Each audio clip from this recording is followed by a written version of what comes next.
Okay, thank you, Xavier. Thank you for everyone.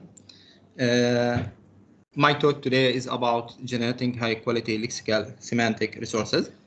This presentation is a general overview of my work in PhD. Today, I will talk a little bit about the lexical semantic resource equality and our motivation for this work. Next, I will introduce the state of the art of my work. After that, I will present the proposed methodology. Finally, I will introduce my contributions for this work. Before diving further into my presentation, I will give you some background about lexical semantic resources and quality.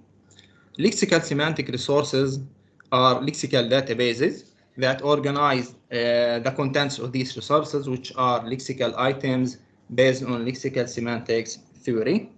For example, UKC. Actually, sentences are collection of synonymous words that can be used interchangeably in the same context, which is consist from lemmas, gloss, and examples. But UKC is a high-quality multilingual lexical resource. Actually, these resources are used in several applications, NLP applications, like, for example, semantic matching, semantic search, machine translation. Basically, the quality of these resources depends on the correctness and completeness of their contents. So, what is the lexical semantic resource equality, and what are the dimensions of this equality? First of all, the resource equality is the sum of all senses and relations equality. But the sentence equality is a measure that evaluates the correctness and completeness of the sensate parts. For the dimensions of the equality, there are two dimensions: sensate correctness and sensate completeness. Sensate correctness actually includes correct lemmas, gloss, examples, and correct connectivity. But the second dimension includes complete lemmas, gloss, examples, and connectivity. Now I will give you some examples about problems that affect on the equality. The first example, if you look to this table, is from Arabic WordNet. If you look to this sensate, actually is missing lemmas called fawda, which means noise in English. Also, the sensate is missing gloss and examples. The second example is from English WordNet. This example has two sensates, these two sensates are missing the relation between fact and social expectations. The next example is from French WordNet and Arabic WordNet, which each sensate in these two WordNets actually has incorrect lemmas, which are in red colors. Finally, the final example actually from Princeton WordNet.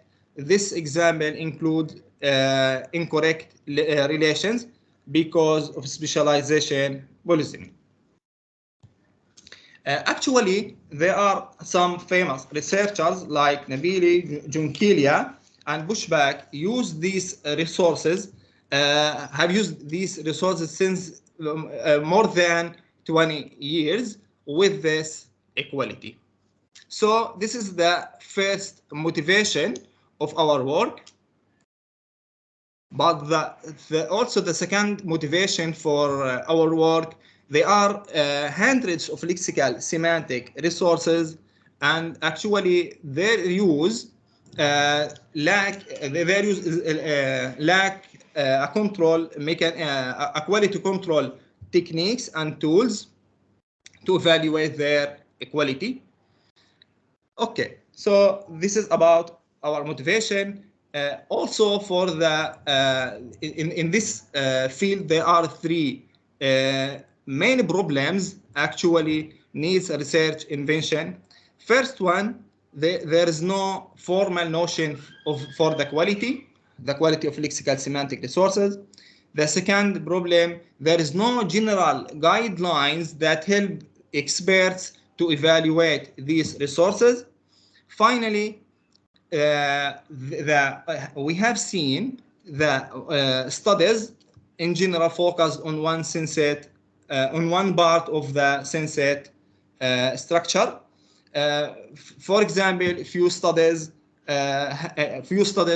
tackled synset examples. Okay, this is the first part of my talk. The second part, actually, the state of the art of our work. We divided the state of the art into two groups. The first group about the quality evaluation methods, and the second group about resource enrichment. In the first part, also, there are two types of evaluation: manual evaluation and automatic evaluation.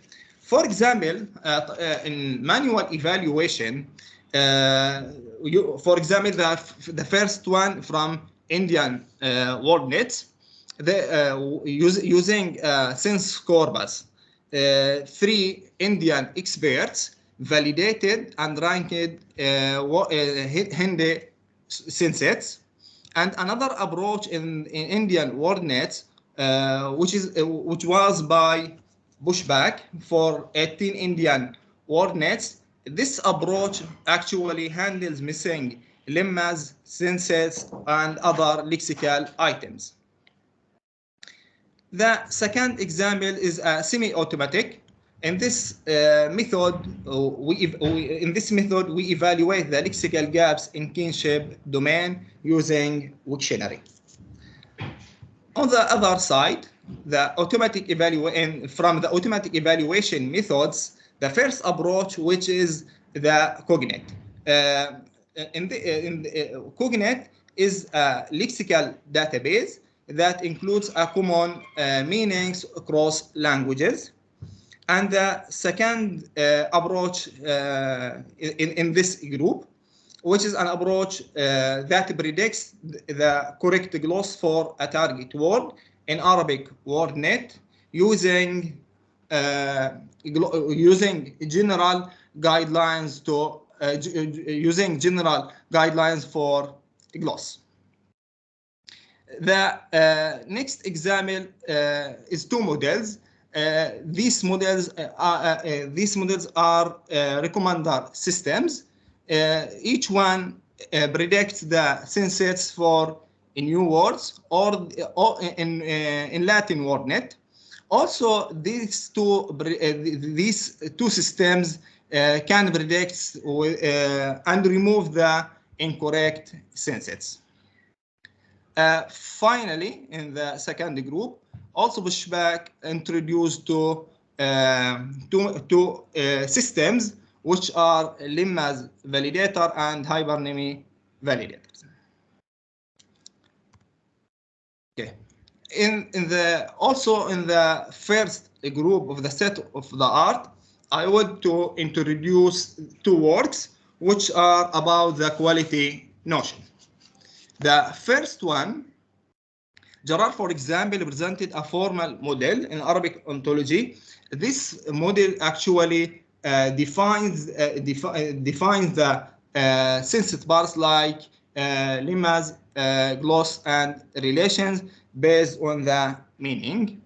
Also, in the second work, we define the equality notion, and we describe the problems and dimensions and the problems that affect on the quality. Also, we describe the dimensions of the quality itself in our paper last year. Okay, in the second part of the state of the art, which are the methods about resource enrichment.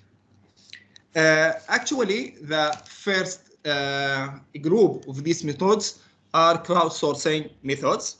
The first example, a two-stages model that, for example, that do sensate localization from English to Mongolian. Actually, this work was the first experiment that used kappa and alpha matrix for sensate validation. Also, the second example in crowdsourcing, a dedicated user interface crowdsourcing. Next, next approach, which is for constructing Khmer word net based on 3 Khmer dictionaries and Princeton WordNet based on two stages.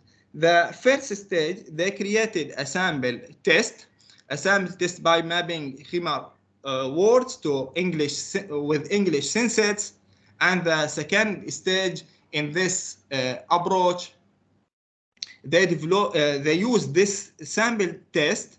They use this sample test to develop a model that can predict a new mappings.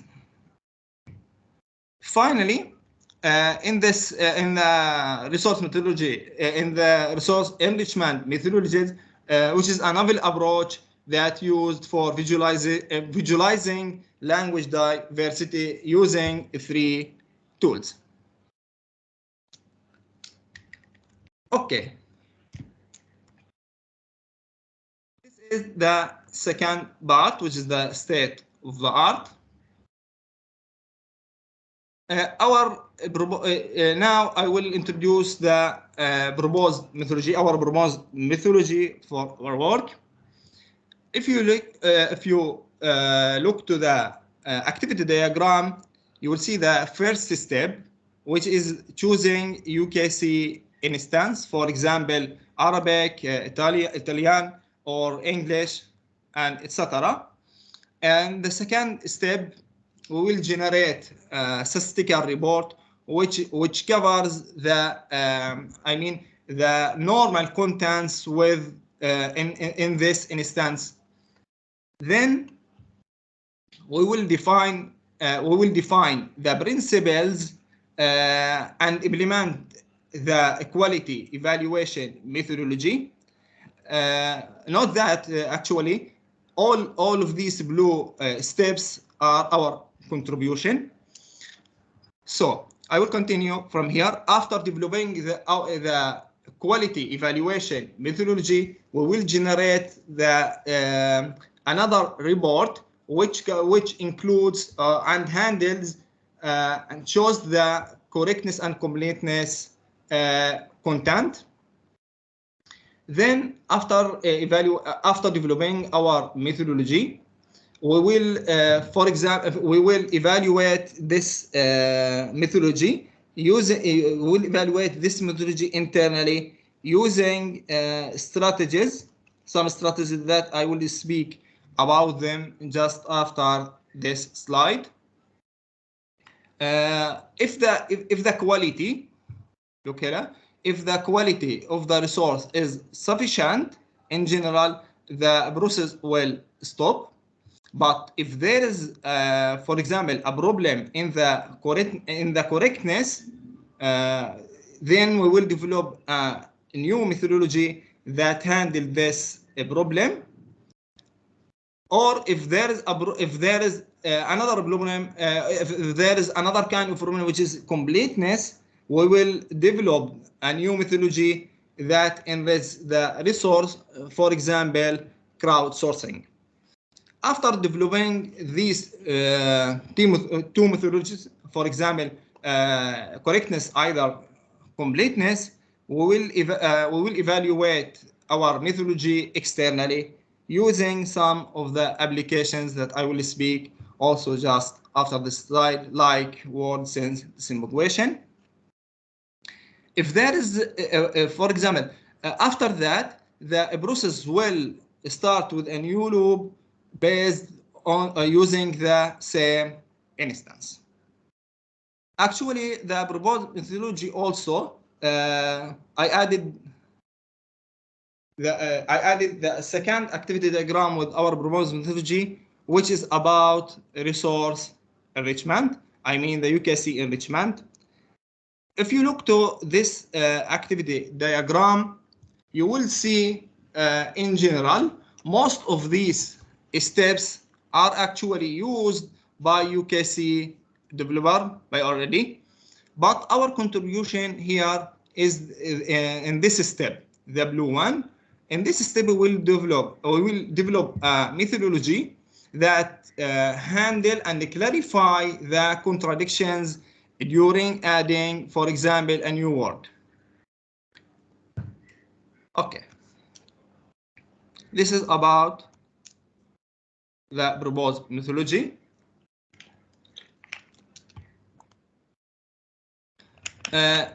Now I will introduce how to evaluate our methodology.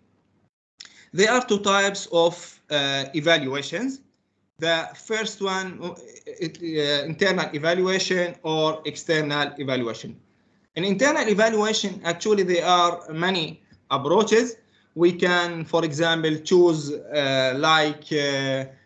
for example, distance matrix or similarity matrix like cosine similarity, or we can, for example, depends on expert judgment.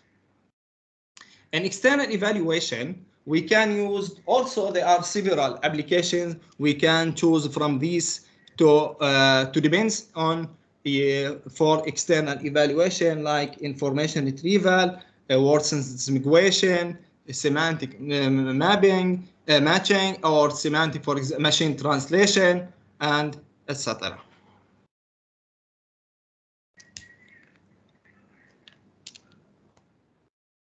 Okay. For our contributions, actually there are three types of contributions of our work. The first one, the first one, which is on the conceptual level, and in this part, we will formalize a notion for the resource equality. Also, from the second contribution of our work, we will, using high quality lexical semantic resources, we will, for example, enhance the results of the applications that are used these resources. Also, in our work, with using high quality resources, researchers will enhance their results in their experiments and will perform their experiments using these resources. Okay, actually, this is a general view, general overview about our work in my PhD. These are references and resources. Okay, that's it. Thank you for everyone. Thank you, Hadi. Thank you for your presentations. And these contents are Xiaolei, Gabor, and Danish. And now let's ask questions or give comments for Hadi. Okay.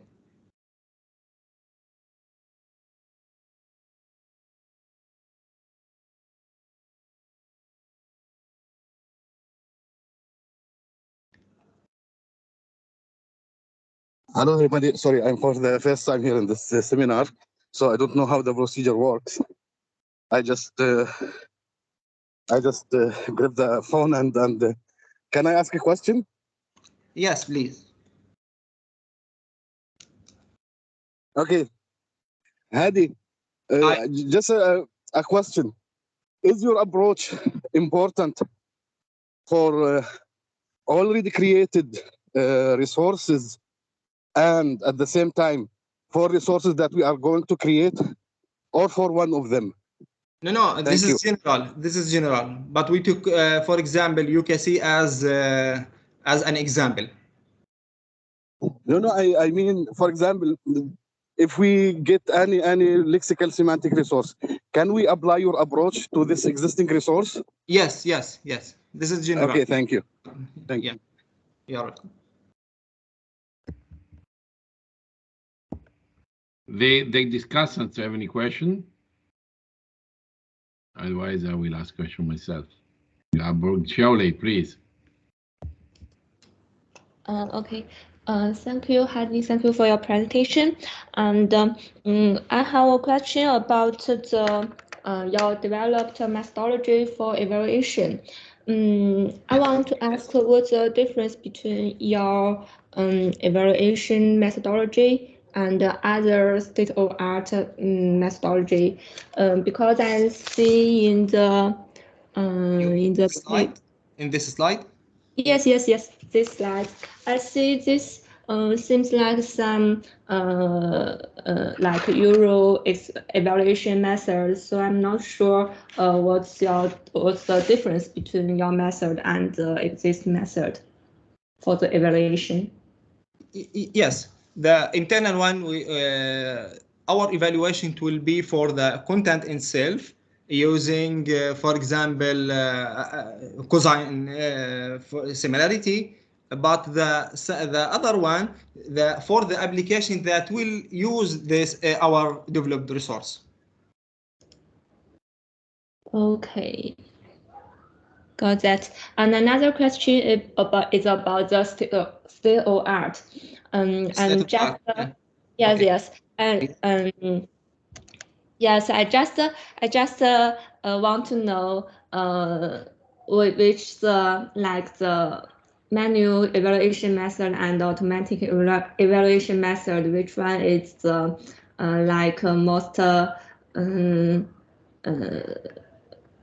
most useful good for evaluate the resource. Yes, thank you for this question. This is an important question. Actually, both are useful, but manual evaluation in general give us more. I mean, the percentage of accuracy greater than the other in general. But both they are useful. Yeah. Okay, thank you. Yeah.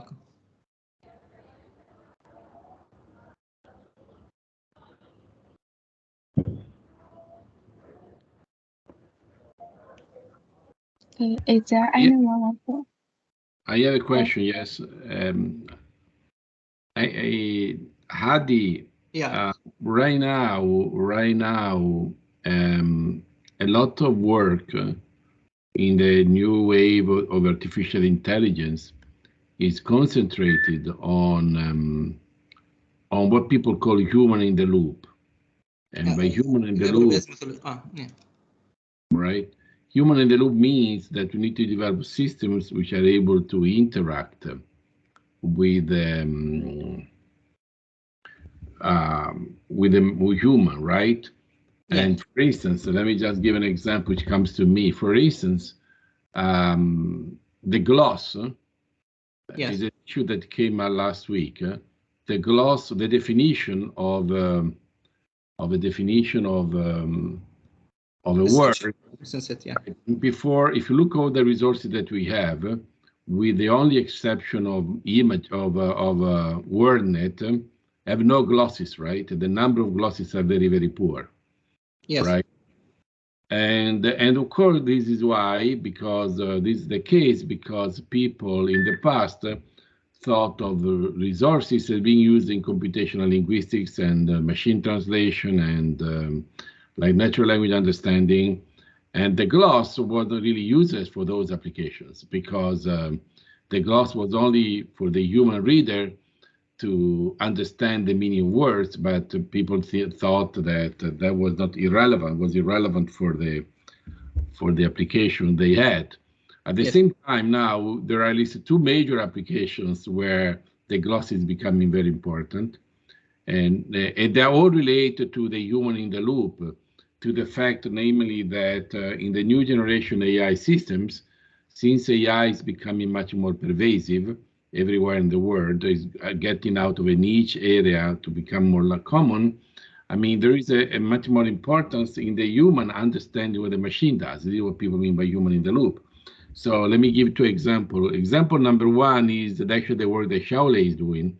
Like we are taking like the UKC, actually ImageNet, which is the English version of the UKC WordNet, and they're using the glosses to extract the properties of the senses, right? And then actually those properties, then it's actually what is used, and this is actually the work that Xiaolei and Tao are doing, really to tag the photos, right? So we tag the photo not by the name of the object, like a car, but the property, like has 4 wheels, right?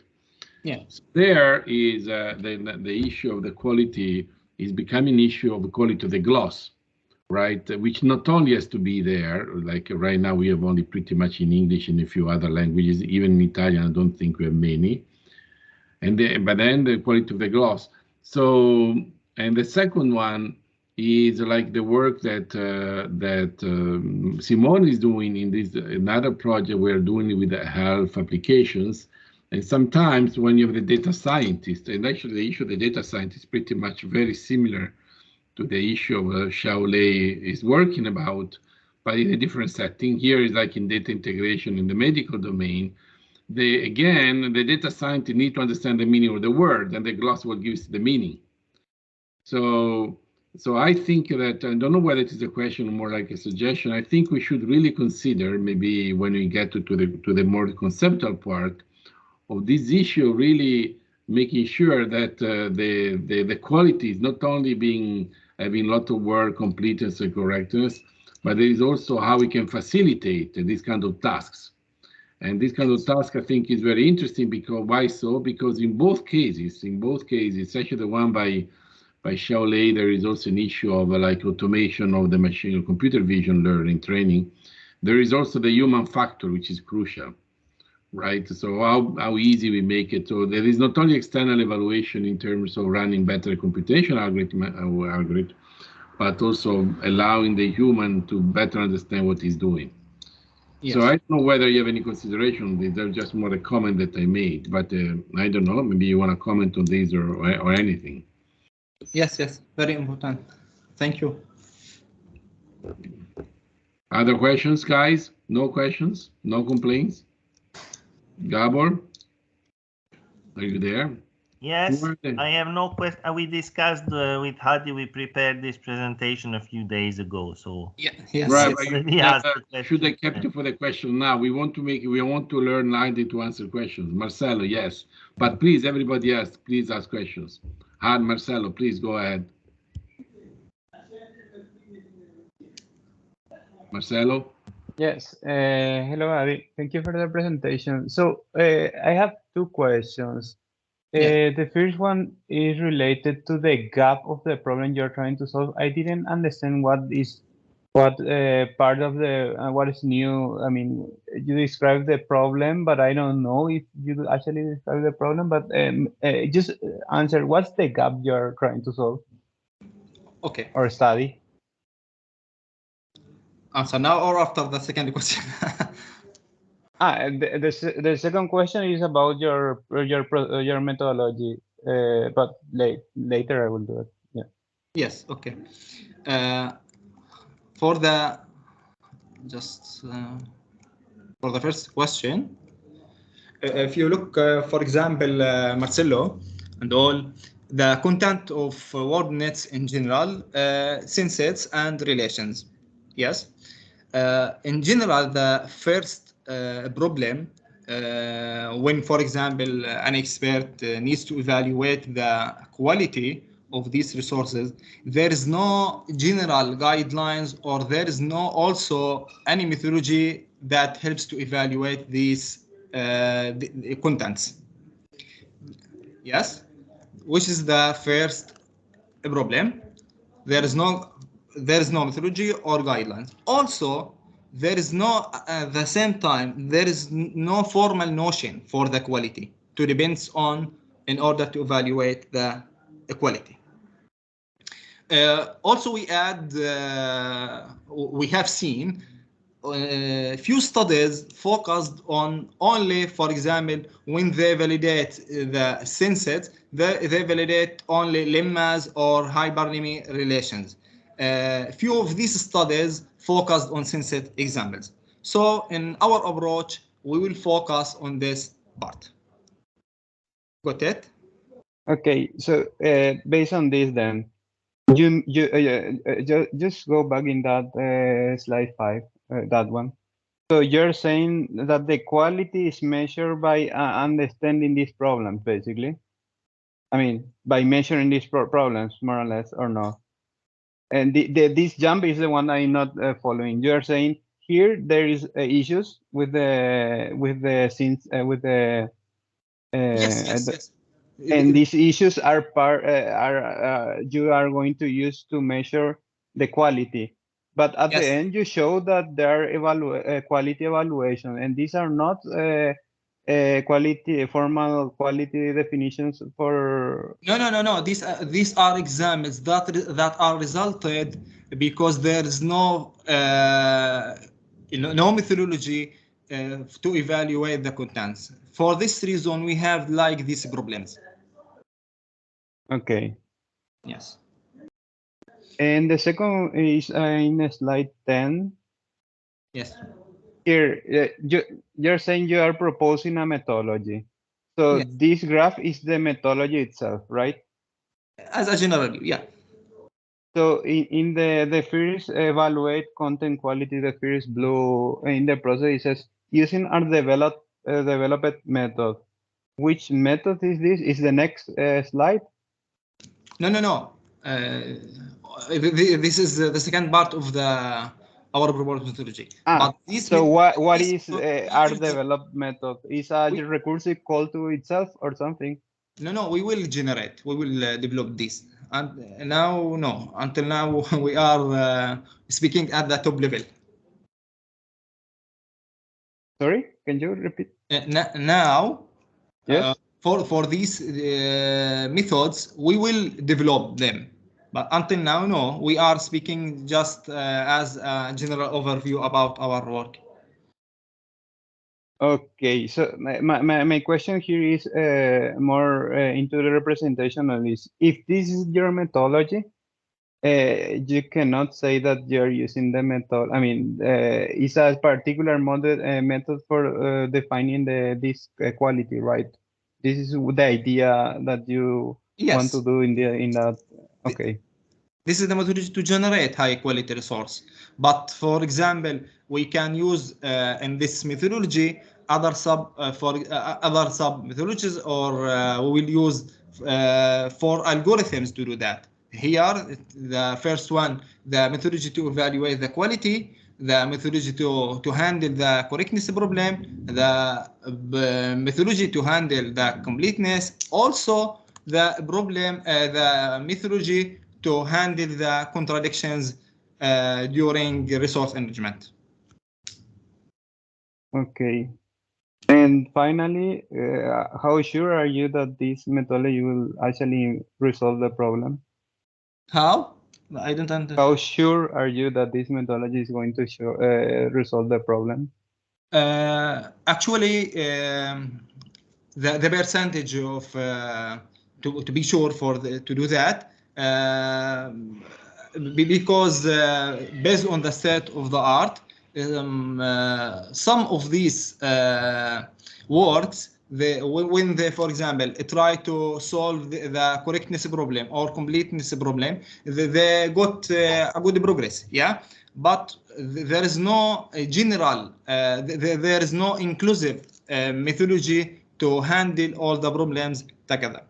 So I expected, yeah, we'll be sure to good results with our methodology. Yeah, but I think you did not answer Marcelo's question, because the point here that he's asking is actually deeper. First of all, which is how you assess evaluation. You have to say that that you evaluate, that you have evidence that you have succeeded, right? Yes. That you have evidence that you've done something better, right? Now, right, now there is no methodology now, you argue, and that I'm going to get to that point in a second.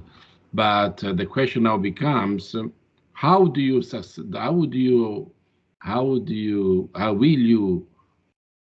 validate the fact that with your methodology you do better than before? So now he's actually asking the question, which is actually a rather non-trivial question, no answer. Is how you, which, and by the way, which is how do you evaluate the success of the methodology? Is this question different, for example, from my answer when I'm saying we will evaluate these methodologies internally and externally? Based on the results of the methodologies. Can you go to that point? First of all, that's a very good question.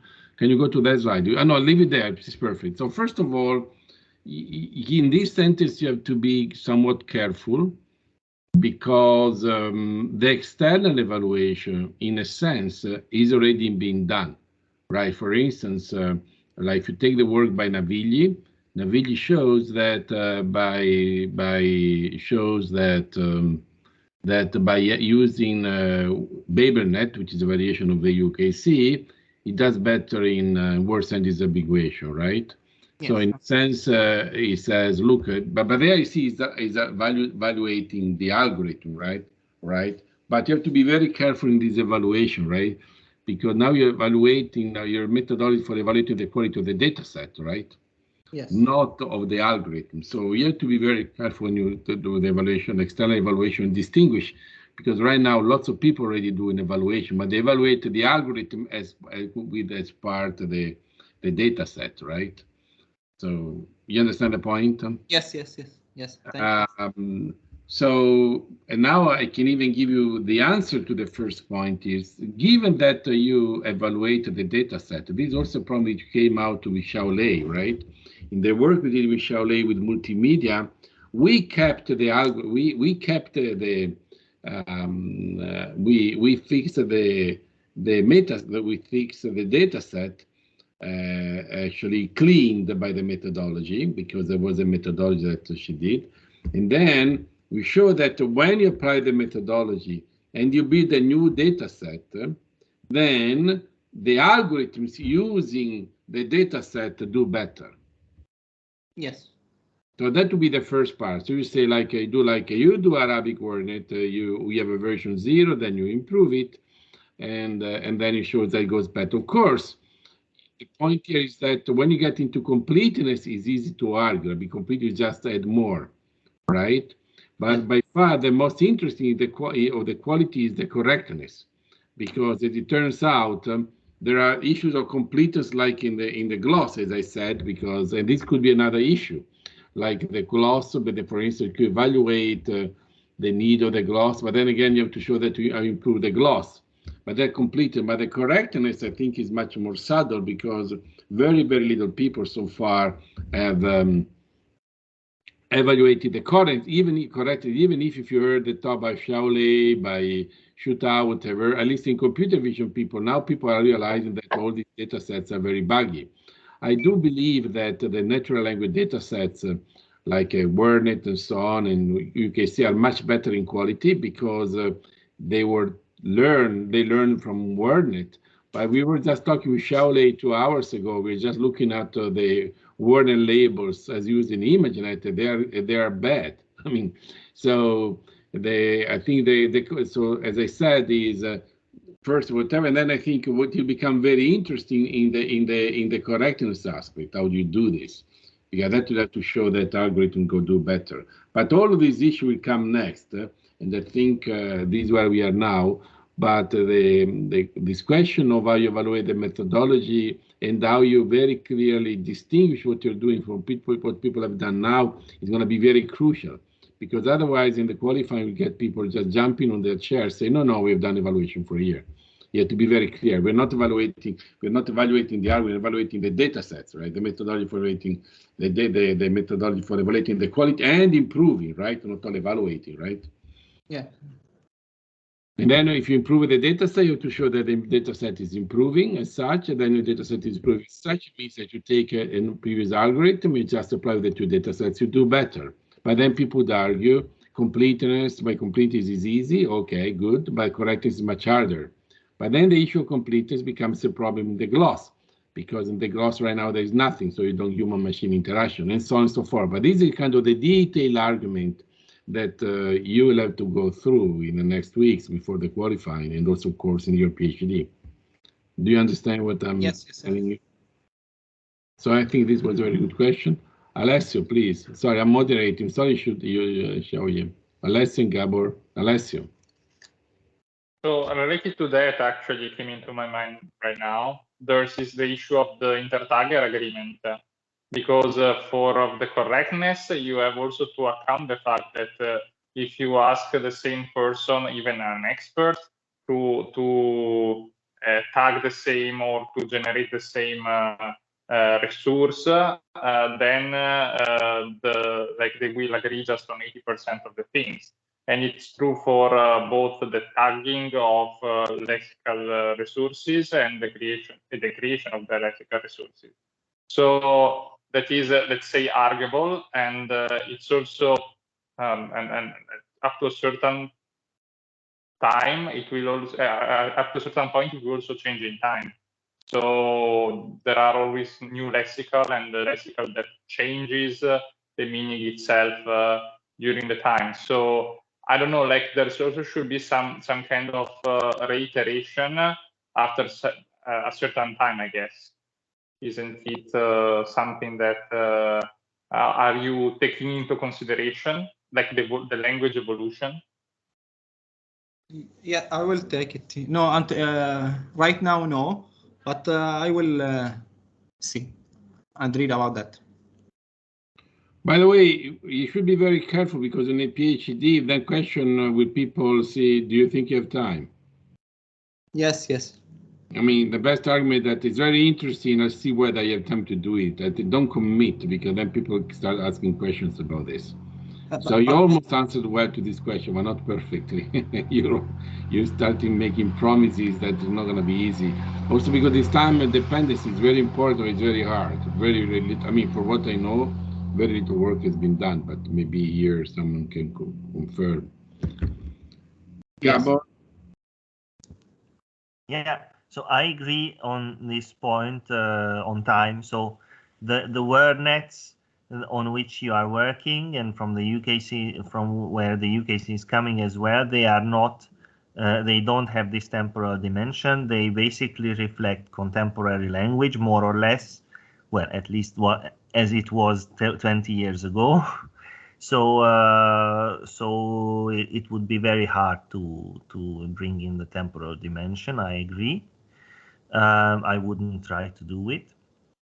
I also agree with Alessio. I think that's a good point with respect to the interlinguist agreement. So if you can, for your evaluations, if you can find people in pairs to do it, at least two people to do the same task, that's much better than having just one. Of course, but having just one is much better than having zero. So on the basis of what you are able to do. And yeah, a last point with respect to the evaluations, just in addition to what Fausto said. So with respect to the extrinsic evaluations, so it is important to design your intervention, so your work, your research in advance, so that you are sure that you will be able to evaluate it afterwards. So for example, if you spend a lot of time creating new examples, let's say example strings, if downstream you don't have any extrinsic evaluation to use those examples, then you will not be able to really exploit that research outcome in the thesis. So if you write, for example, if you write glosses, so if glosses are part of your gloss completeness is part of your work, then maybe you have to have an evaluation on what Fausto was saying on the images, image retrieval, for example. So to have the extrinsic evaluation in mind already in the beginning is important. Yes, but actually these 2 points, I mean, with respect to time and inter-agreement, will be appeared during working on the details. I mean, the details of the principles of the methodologies, because until now, maybe the time especially it will be appear after developing or after writing these principles, which I will take into the consideration at this point. Thank you for all. Hadi, I have another observation, which I think is very important coming out of the discussion, and then Marcelo will have another question. Yeah. Which is my understanding, also based on the work that you did with Akim, is that in the previous, right, last year, even before starting the PhD, right, is that I mean, I don't think it's fair to say completely that no evaluation has been done. Here and there, some work has been done in this, and in fact, you cited a lot of work. But what I think is really missing now, and maybe this could be the starting point of your work, is, I mean, a general classification of what it means to evaluate. So are we evaluating what for like human intervention? Are we about the dimensions of you know, it can be like build some kind of checklist, right? Or what it means to, what are the possible ways to evaluate? You can evaluate in automatically, manually, the completeness, correctness, blah, blah, blah. And then once you have this kind of, it's going to be like a checklist, a multidimensional checklist. Once you've done, you say, okay, this is done, this is done, this is done, this is not done. You understand? Yes. This to me would really make a very nice, I think that would really make a very nice like assessment of the state of the art with a review paper. And this would be, I think it could even be published.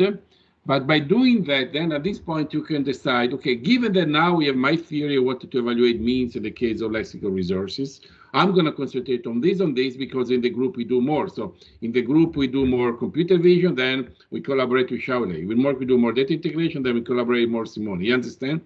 Because if you do this, then, because of course, there are lots of dimensions to the evaluation.